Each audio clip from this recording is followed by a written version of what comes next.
What on earth were you two doing, sneaking away in the middle of the funeral? Despite my angry shout, my son and his wife just smirked. We couldn't be at the funeral. We had to prepare for our move, you see.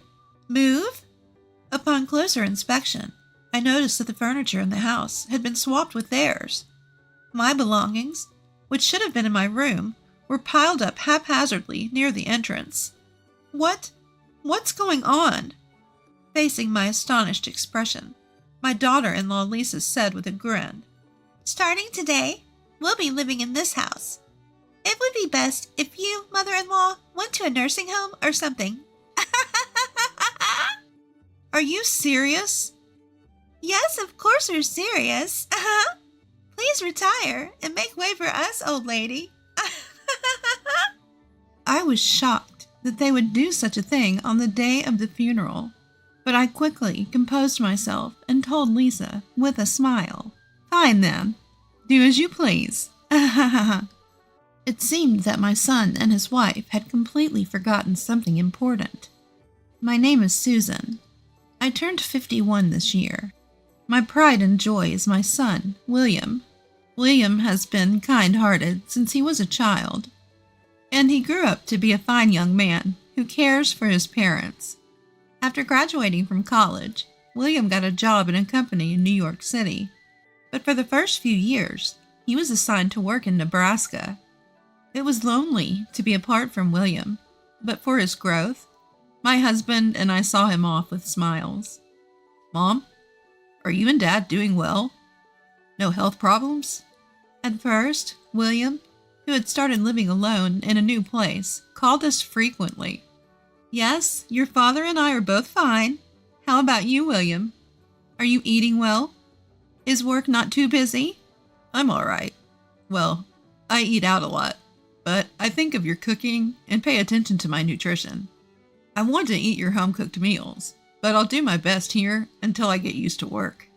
My husband and I were relieved to hear our son's enthusiasm for his new job. But after a few months, William stopped contacting us as often.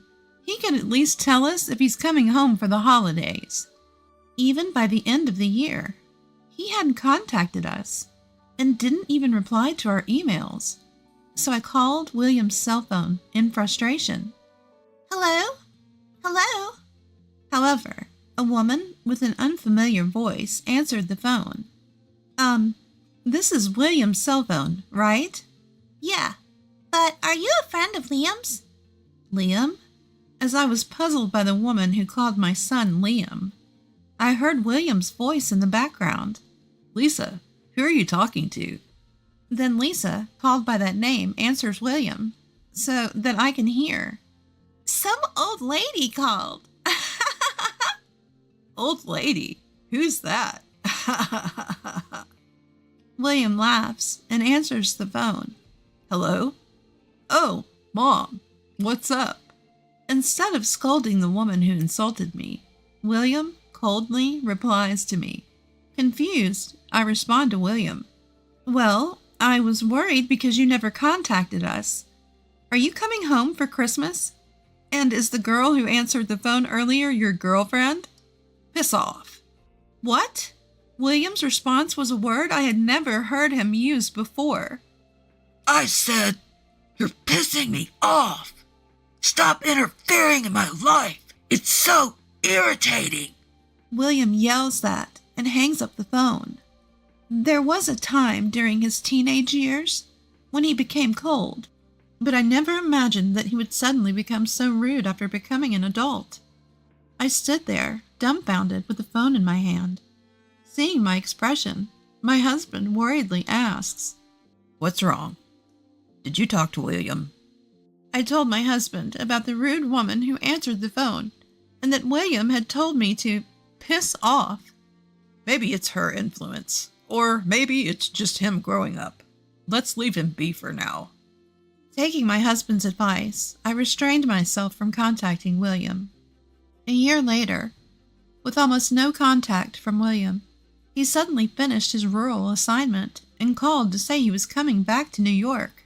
As we waited for William at home, there was an unfamiliar woman standing beside our son, whom we hadn't seen before.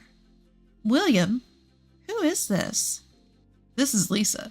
I'm marrying her. Marrying? My husband and I were surprised by William's words and looked at the woman. But Lisa didn't greet us and just talked to William. Is this your parents' house? It looks so old-fashioned and uncool.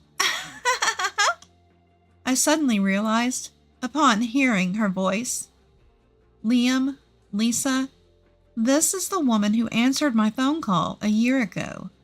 When I gave my husband a pleading look, he immediately understood and asked Lisa seriously, Lisa, how long have you been dating our son? Huh? I don't remember.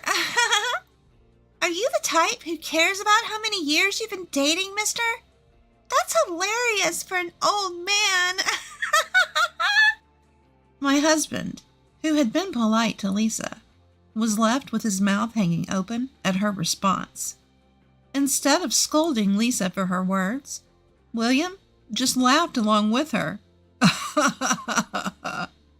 This isn't going to work out, my husband muttered, just loud enough for me to hear. I couldn't agree more. We were against our son's marriage, but he and Lisa had already registered their marriage without listening to our opinions. They rented an apartment nearby and started their new life together. You're already married? What about the wedding ceremony? I asked William, shocked by the news. We don't really need a ceremony. Lisa thinks it's a waste of money, he replied. Despite living in a pricey rental apartment, William and Lisa often came to our house for dinner, claiming they didn't have enough money. Although we were happy to see William, Lisa constantly criticized my cooking. Mother-in-law, can't you make more fashionable dishes? This doesn't look good in photos at all. I'm not making it for photos. If you have a problem, you don't have to eat it. Even though I told her this, Lisa didn't seem bothered. After a year, William started to become more like Lisa, and he would insult us every time he visited. One day, after William and Lisa arrived, I was about to go shopping. William looked down on me and said, Mom, what do you think I called you for yesterday? You should have bought the ingredients beforehand. You're so inefficient. Both my husband and I began to dread William and Lisa's visits. Amidst this, I received even worse news. My husband was diagnosed with cancer. The doctor told us he had only 6 months left to live. Surprisingly, William and Lisa visited my husband in the hospital, perhaps concerned about his condition.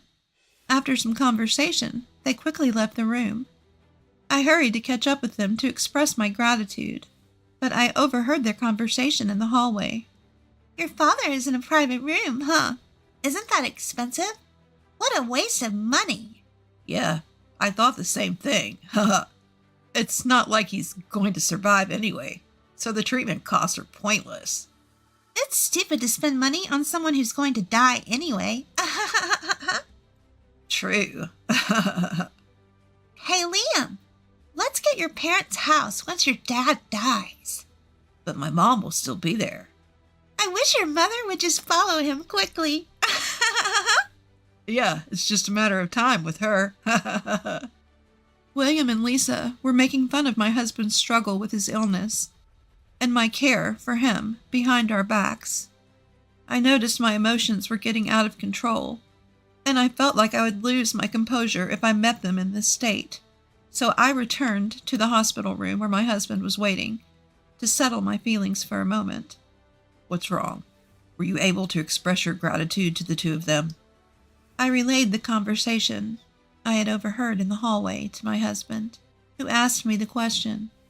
He had been listening quietly, but I could tell he was trembling with anger. I can't believe they would say such things. He seemed to make a decision and told me. I have an idea. The next day, my husband called William and Lisa into the hospital room. What do you want? We already visited you yesterday. William and Lisa appeared displeased to have their weekend interrupted. I want to talk about the inheritance after my death. At the mention of inheritance, Lisa's eyes lit up. Liam is the only son, so the inheritance should be his, right? How much is it? As Lisa eagerly leaned in to discuss the money, my husband calmly told her, There are about $70,000 in assets in the bank. The life insurance beneficiary is Susan, so that will go to her. But I plan to leave all the bank assets to William. William thought for a moment. Well, I guess it can't be helped that the life insurance goes to Mom. $70,000, huh? I thought there would be more. Then Lisa suddenly raised her voice. What about the family home? It's in a great location, and the land is spacious, so it must be worth more than $100,000. At Lisa's words, William also excitedly asked my husband. That's right, Dad. What about the inheritance of the family home? My husband spoke quietly. I'm going to put the house in Susan's name. After all, she's the one living there. Upon hearing this, William and Lisa strongly protested. What? That's not fair. Mom's getting the life insurance too, isn't she? The life insurance will mostly be used for funeral expenses and other costs. Even so, I'm getting the short end of the stick if I only get $70,000 and Mom gets a house worth more than $100,000. That's why I'm saying I'll give all the money in the bank to you. Lisa also argued back. We don't need that petty cash. Forget about the bank money. Just leave the house to Liam. My husband and I exchanged glances and nodded in agreement. Then my husband reluctantly told them, Fine, I'll leave the house to William, and all the bank money will go to Susan. Is that okay? All right. As William and Lisa celebrated with a triumphant pose, my husband continued.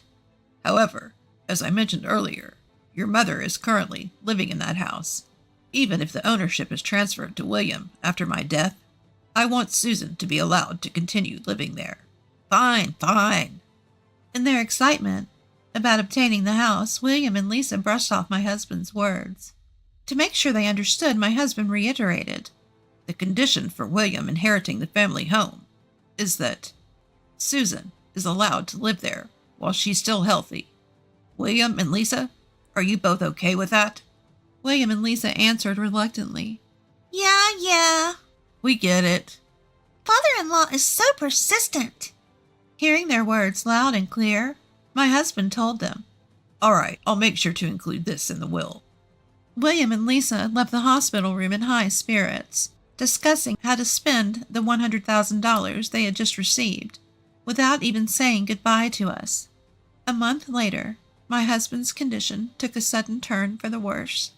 The hospital did everything they could, but they couldn't stop the progression of the cancer, and my husband passed away. While I was busy organizing the funeral as the chief mourner, William and Lisa were visibly restless. Even during my eulogy, they whispered to each other and then quietly left the funeral home. They never returned after the funeral. When I got home, I noticed the lights were on. Feeling suspicious, I opened the door to find William and Lisa waiting inside. What were you two doing, leaving in the middle of the funeral? Ignoring my angry outburst, the couple just smirked. We couldn't be at the funeral. We had to prepare for our move. Move? Looking around, I noticed that the furniture in the house had been switched with William and Lisa's. My belongings, which should have been in the room, were piled up haphazardly near the entrance. What's going on? Grinning, Lisa told me. From today on, we'll be living in this house. It'd be nice if you, mother-in-law, went to a nursing home or something. Are you serious? Yeah, we're totally serious. You old people should retire already. Shocked that they would do such a thing on the day of the funeral, I quickly changed my attitude and smiled at Lisa. Fine. Go ahead, do as you please. William and Lisa were taken aback by my easy acceptance. So, you're really going to a facility?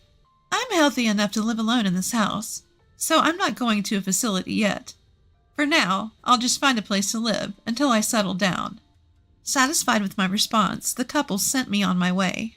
1 month later, I received a call from Lisa. Mother-in-law, a lawyer just called and said that the house isn't under Liam's name, but yours. What's going on? Well, about that. I explained to Lisa about the conditional will. My husband told you both that the house would be under William's name as long as I was able to continue living there. Now that you mention it, he did say something like that. To make sure there was no confusion later on, my husband made sure to include that in his will. He should have told you in the hospital room. But that doesn't mean we have to give it back. Under a conditional will, if the conditions aren't met, you lose the right to inherit. The moment you kicked me out of the house, you lost the right to inherit it. While informing Lisa, I recalled the conversation I had with my husband in the hospital room. I was furious that they called my husband as good as dead. But my husband was also quite angry at the two of them making comments that seemed to wish for my early death. However, I had a faint hope that if I died and left William alone, he might revert back to his kinder self. If I could continue to live peacefully in our home, even after my husband's death, I was willing to let the ownership of the house go to our son, and so I held on to that glimmer of hope. I had also hoped that your hearts would change with my husband's death, which is why I agreed to his proposal. The conditional will was your last chance. You mean you anticipated this might happen? I didn't want it to, but you two kicked me out on the very day of the funeral. I never thought you'd treat your parents so carelessly, but thanks to that, I've made up my mind. Made up your mind to do what? To kick you two out of that house and cut ties with you. Lisa, in a fit of anger, retorted to my firm statement. Well, we won't accept that. This house is ours. We're not going anywhere. And she continued with a triumphant look. Liam knows a lawyer, you know. We'll have them do something about it. I knew it was too late for Lisa's struggles to change anything. I simply told her, "Do as you please," and hung up the phone. The next day, I was called to a cafe by William and Lisa. As soon as I arrived at the designated cafe, the two of them bowed their heads. "Mom, I'm sorry." Mother-in-law, I apologize. William, who had heard everything from Lisa, consulted with a lawyer he knew, and was told that the will was legally binding. He was also explained that since he had broken the conditions, he no longer had any ownership of the family home. Our lawyer friend told us that if we don't leave immediately, we could be sued for trespassing, and we wouldn't have a leg to stand on. So the two of them panicked and called me. With a solemn expression, William continued, "Mom, please, give up the inheritance." "What?" "We want you to give us the house." I was utterly disgusted with William and Lisa, who still only thought of their own interests, even after hearing everything. There's no way I'm agreeing to such a selfish request. "But we'll be in trouble without the house." "What's the problem? Just move out. We have debts." In a barely audible voice, William began to explain why the family home was absolutely necessary. After I left, Lisa immediately looked up the market value of the house. She discovered that the land was worth much more than they had thought. Lisa suggested to William that they should sell the house quickly while the price was high and get their hands on the cash. William agreed, and the two of them seemed to have been indulging in extravagance for the past month in celebration. Living it up like that. Where did you get the money? "I went into debt. I thought I could pay it back right away if I sold the house." Lisa half cries, pleading with me. Mother-in-law, please. We can't pay back the debt unless we sell this house. Don't let our family suffer. "Don't let your family suffer. How can you say that?" I answered indignantly. "You two are calling my husband, who was fighting his illness, a failed death, and wishing that I'd die soon, weren't you?" You heard that? "Why should I help people like you? This house holds memories with my husband. You two kicked me out of it. I will not allow you to sell my memories with my husband as long as I live." William desperately clings to me with a pitiful voice. "The give me the money from the bank. I'll use it to pay off the debt. Huh?